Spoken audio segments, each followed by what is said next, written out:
बिस्मिल्लाहिर्रहमानिर्रहीम। अस्सलाम वालेकुम। जी बच्चों, क्या हाल है जी। अच्छा भाई, तैयारी कर रहे होंगे आप लोग, तो ये आप लोगों के लिए लॉन्ग सवाल इम्पॉर्टेंट वाले, ठीक है जी। गेस है, इम्पॉर्टेंट सवाल हैं, इनको ज़रूर देख लीजिएगा लॉन्ग वाले। तो चैप्टर नंबर 1 के अंदर जो पहला सवाल बनेगा, स्टेट एनी 5 या 3 differences between compound and mixture. ये काफ़ी इंपॉर्टेंट सवाल है, ठीक है। कंपाउंड और मिक्सचर में फ़र्क, और है भी आसान, और ये शार्ट के अंदर भी इम्पॉर्टेंट है।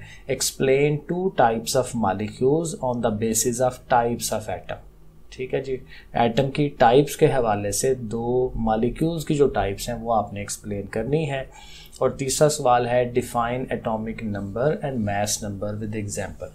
तो ये 3 सवाल पहले चैप्टर में से बनते हैं। यूनिट नंबर 2 जो है उसमें long question, how neutron was discovered, ठीक है जी। न्यूट्रॉन कैसे दरियाफ्त हुआ और उसकी आपने प्रॉपर्टीज़ लिखनी है।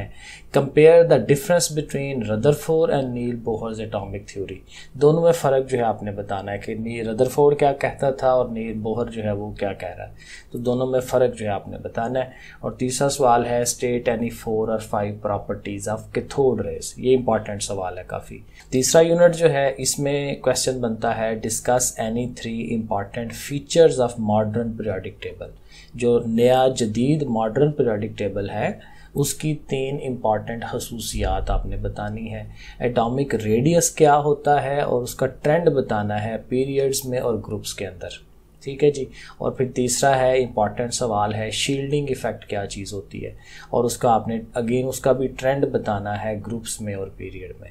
तो ये एटॉमिक रेडियस और शील्डिंग इफ़ेक्ट, इनके ट्रेंड्स जो हैं ये आपने ये सवाल करना है।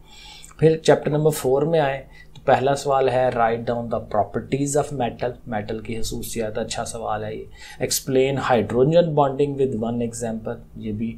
और how coordinate covalent bond is formed. ये आजकल ये ज़्यादा इंपॉर्टेंट है सवाल कि कोऑर्डिनेट कोवलेंट बॉन्ड कैसे बनता है और उसको आपने एक्सप्लेन करना है। और चौथा है state any 4 properties of covalent compound. Covalent compound की 4 खसूसियात जो है वो आपने बतानी है। 5वां चैप्टर जो है बॉयल्स लॉ, उसको एक्सपेरिमेंटली कैसे वेरीफाई करना है, ठीक है। साथ एक्सप्लेन करें, साथ उसका एक्सपेरिमेंट भी बताएं। बॉइलिंग पॉइंट को डिफाइन करना है और उसका जो है उसके ऊपर कौन कौन से फैक्टर्स उसको अफेक्ट करते हैं, ठीक है जी। कौन सी चीज़ें उसे अफेक्ट करती हैं। वेपर प्रेशर और उसको कौन सी चीज़ें इफेक्ट करती हैं वो आपने देखना है। और फिर describe 3 factors which affect evaporation.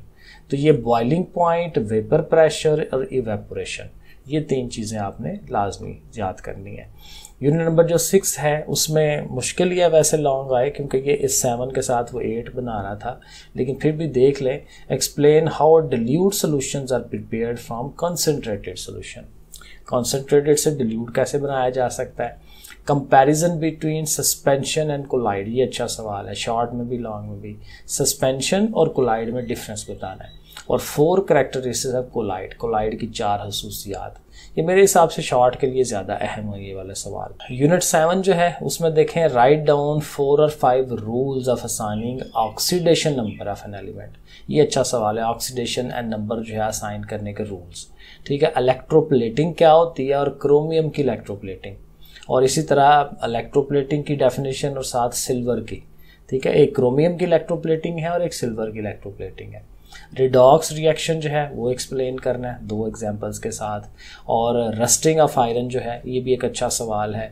और लास्ट पे है क्रूजन, ठीक है। क्रूजन वाला सवाल भी अहम है और उसके 4 मेथड बताने हैं कि उनसे क्रूजन आप बच सकते हैं कि नहीं, कैसे बच सकते हैं। और जो आखिरी चैप्टर है 8वां, write down 4 chemical properties of non metals.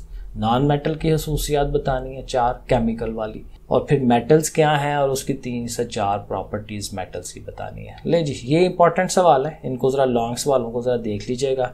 अल्लाह ताला आपका हामी और नासिर हो। अल्लाह हाफिज़।